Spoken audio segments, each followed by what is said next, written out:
What influenced my curation for Black Space was this, one of my favorite films, which is Rockers.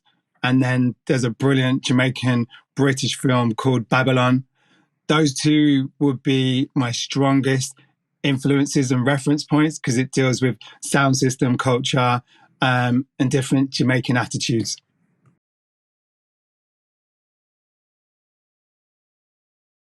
The piece that has the most resonance from my curation would be a piece from the brand Exhibit 69. And there's this customized jacket where Exhibit 69 hand paints on jackets, and he's got this image that he's painted of Doom, Punisher, and Doom being the icon that he is anyway, and sad of recent that Doom's recently passed, but it's this combination of this hip-hop iconography, graphic novels, vintage leather, all coming together. So it's the full hip-hop hybrid, Black culture, mashup, all coming together in one piece. That's definitely my standout piece.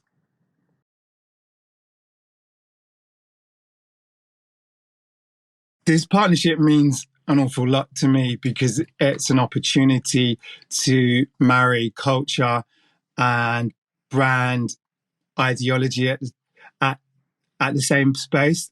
We have this phrase within my studio, culture without compromise.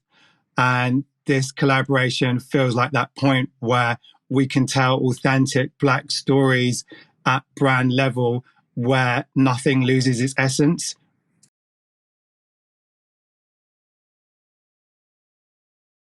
My style is heavily influenced by Jamaican culture and Japanese culture.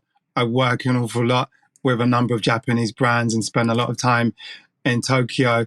And so for me, it's bringing the Jamaican attitude mixed with a Japanese refinement with an elements of Britishness together. So my worldview is kind of summed up in that triangle way of living of heritage, upbringing, and fascination and admiration for a culture that gives a lot of inspiration to me.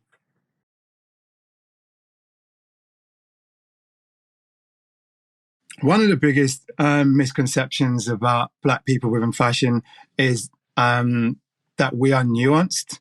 So very often there's this assumption or expectation that there's a one world Black view. So in terms of how we will dress or how we would approach something from a fashion point of view. So it clearly must only be from hip hop or it must only be from this. And those kind of stereotypes negate the multi layers in which there's so many different cultures, so many different people from so many different continents that they cannot all possibly share this one world fashion view and response to how they communicate who they are day to day.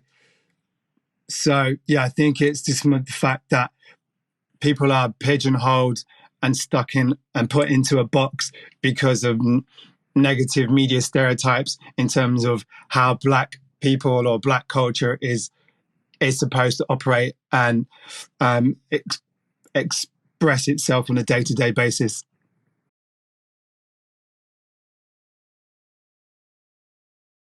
The fact that it's a dialogue between us together as opposed to Nordstrom dictating or us just saying, the dialogue is essentially for me what's missing and why there's so many misconceptions within society anyway, because we don't commune, we don't break bread, we don't share stories.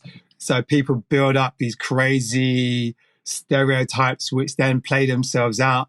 And even within the community, you have these elements where you're expected to be a certain way. It's like, oh, come on, dude, we can't all just respond a certain way. But the more we have dialogue and there's integration, things can only be stronger and people have more understanding about how culture works. I was chatting to a friend a few weeks ago, and it's the difference between selling stories or telling stories.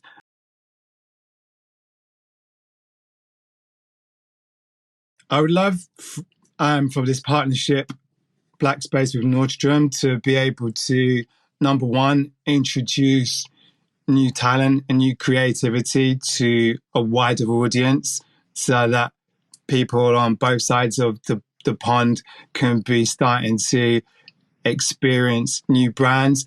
And I would love it to be the beginning of a series of more dialogues where, whether that's us together, are able to help start inspiring new younger creatives about how they can work and how we can be essentially pushing the culture forward